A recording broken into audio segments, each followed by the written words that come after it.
ہمارے ہاں یہ دیکھا گیا ہے، کچھ لوگ تو جنہیں ہم انٹرسیکس کہہ دیتے ہیں، لیکن زیادہ تر مسائل تب درپیش ہوتے ہیں جب بلوغت کے وقت پتہ چلتا ہے کہ کوئی خاتون جو ہے وہ زیادہ خاتون نہیں مرد ہے، یا مرد جو ہے وہ زیادہ خاتون ہے۔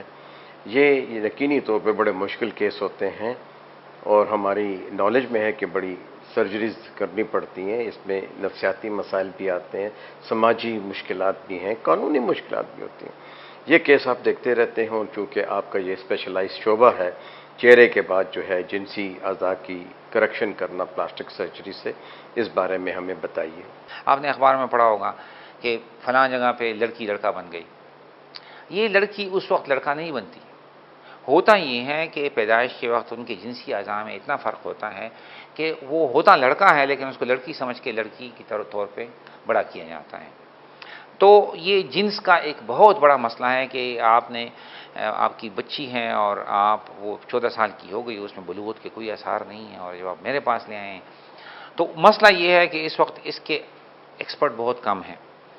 خوش قسمتی سے ہمارے پورے پاکستان میں سب سے بڑا مرکز ہمارا ہی ہے، جس میں ہم یہ جو جنڈر ریلیٹڈ وہ ہوتے ہیں، پرابلم ہوتے ہیں، ہم سالو کرتے ہیں، اور ہم اس پہ کیس کانفرنس کرتے ہیں۔ ہر ایک بچے پر ان کے ماں باپ کو بلا کر، ان کے بھائی بہنوں کو بلا کر سب کو ہم ایگزامن کرتے ہیں، اور اس میں ہمارے پاس یورولوجسٹ ہوتے ہیں، ہمارے پاس گائنیکالوجسٹ ہوتے ہیں، ہمارے پاس سائیکیٹرسٹ ہوتے ہیں، ہمارے پاس سائیکالوجسٹ ہوتے ہیں، ہمارے پاس جنرل سرجن ہوتے ہیں، ہمارے پاس یورولوجسٹ، یہ سب، اور پلاسٹک سرجن کے ساتھ مل کے ہم اس پہ کانفرنس کرتے ہیں۔ اس پہ ہمارے ایک مریض پہ 2 گھنٹے لگ جاتے ہیں، اور یہ ہم فری کرتے ہیں، اور اس کے بعد ہم ماں باپ کو مشورہ دیتے ہیں کہ یہ اگرچہ جینس کے طور پہ تو یہ لڑکا ہے، لیکن اس نے لڑکا بننا نہیں ہے، تو لڑکی آپ نے رکھا ہوا ہے تو ہم اس کو لڑکی ہی رکھ لیں گے، یا کیونکہ لڑکی کو لڑکا بنانا بہت مشکل ہے، لڑکے کو لڑکی بنانا بہت آسان ہے۔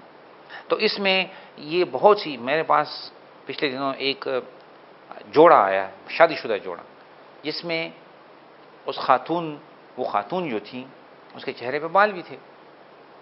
میں نے جب ان کا معائنہ کیا تو پتہ چلا کہ وہ تو میل ہے، اور اس کے جنسی اعضاء ڈیولپ نہیں ہوئے۔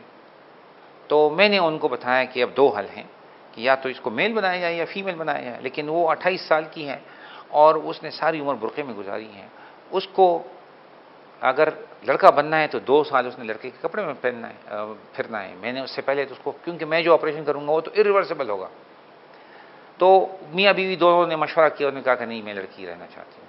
تو اس کی پھر میں نے 3-4 سرجری کی، جس میں سے وہ مکمل طور پہ خاتون بن گئی ہیں۔ یہ الگ بات ہے کہ ان میں بچے نہیں پیدا ہوتے۔ اب مسئلہ یہ ہے کہ بچے جو عام جوڑے، جو نارمل جوڑے ہوتے ہیں، نارمل اگر آپ 100 جوڑے لے لیں تو ان میں سے 15 کے بچے پیدا نہیں ہوتے، 15% ہے انفرٹیلیٹی ریٹ۔ تو یہ ذہن میں رکھیے کہ ضروری نہیں کہ کوئی جوڑا نارمل ہو تو اس کا ضرور بچے پیدا ہوں گے۔ اس کے علاوہ بھی اگر سب کچھ بالکل نارمل ہو، بعض اوقات یہ ہوتا ہے کہ ایک شادی شدہ جوڑا ہوتا ہے جن کے بچے پیدا نہیں ہوتے، ان میں طلاق ہو جاتی ہیں، وہ خاتون جا کے کسی اور جگہ شادی کر لیتی ہیں، اس کے بچے پیدا ہو جاتے ہیں، وہ مرد دوسری جگہ شادی کر لیتے اس کے بچے پیدا ہو جاتے ہیں۔ یعنی ایسا بھی ہوتا ہے کہ ان کے آپس میں کمپیٹیبلٹی نہیں ہوتی۔ جی ہاں، بالکل ٹھیک ہے۔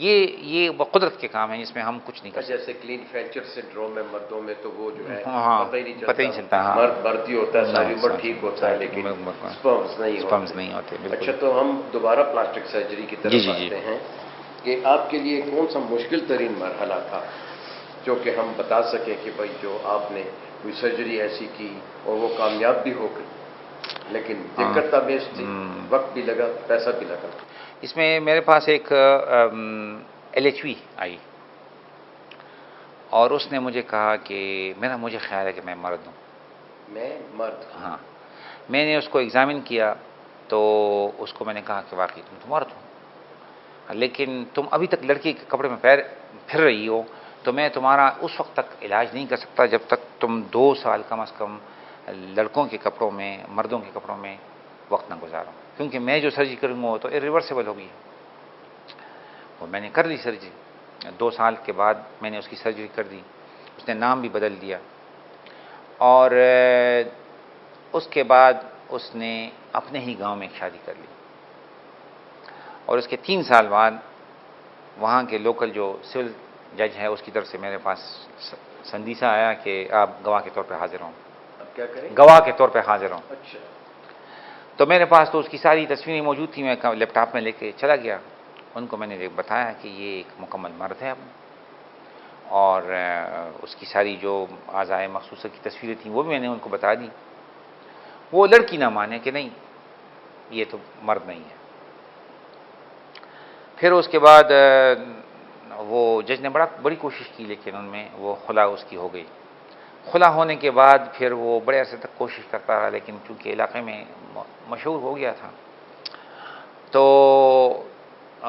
بظاہر تو وہ بالکل ٹھیک ٹھاک تھا، لیکن اس کا یہ مسئلہ تھا کہ اس کو کوئی بیٹی دینے کو تیار نہیں تھا. اور اس آخر میں اچھا تو نہیں ہوا کیونکہ اس نے پھر خودکشی کر لی. لیکن یہ تو ایک مشکل مرحلہ ہے، کیونکہ لوگوں کو یہ بتانا ضروری ہے کہ یہ ریپیٹڈ سرجریز ہر 2-3 ماہ بعد ان کی ہوتی ہے. بالکل.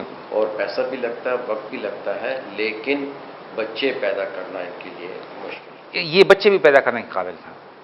بہت خوب. ہاں. اسی طرح میرے پاس 2 خواتین آئیں، ایک کالج میں لیکچرر تھی اور ایک ہسپتال میں نرس تھی. اور ان کا یہی مسئلہ تھا کہ وہ بنیادی طور پہ مرد تھے اور ان کو لڑکیوں کی طرح ریس کیا گیا. تو میں نے دونوں کو یہی دیا کہ ایک حل یہ ہے کہ آپ لڑکیاں رہیں، خواتین رہیں، دوسری کہ آپ مرد بن جائیں. مرد بننے کے لیے آپ کو 2 سال مردوں کے کپڑے پہننے ہوں گے.